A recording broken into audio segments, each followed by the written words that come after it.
Assalamualaikum warahmatullahi wabarakatuh. Kira-kira yang guna Mbak Facebook, Mbak media sosial. Nyo puji pelajaran bagi tanyo bahwa apabila na urus yang pegat perbuatan asusila, kenapa ya kita tanyo dapat Mbak Facebook, apa ya kita dapat Mbak media sosial, Mbak Instagram, Twitter atau segala macam.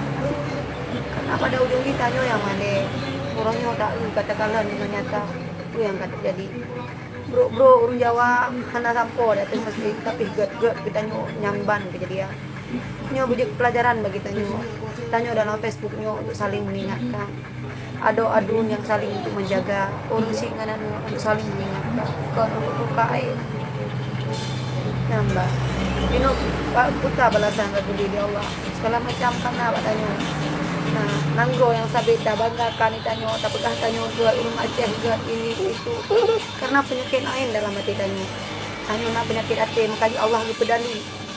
Hino kan ukeun abusi urang gasing tiban dihina. Bro Jawa hana dihina ulama dum gitanyo hina. Dum urang Aceh gitanyo hina. Karena itu tapagah tanyo god nangro syariah paling god.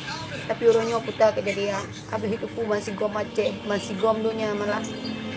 Orang kita nyo, anak-anak kita nyo, adik-adik kita nyo, kadik juga lagi nyata. Kan dia atap masjid hati nyambang. Ini kesalahan tanya bersama. Tanya selalu memuji diri sendiri. Apakah doa dahayu, apakah doa dekat. Aceh long kaya, kurangnya kami tarik berkah banyu Allah. Kami tarik berkat di Allah banyu. Supaya nyo bidik pelajaran bagi tanya.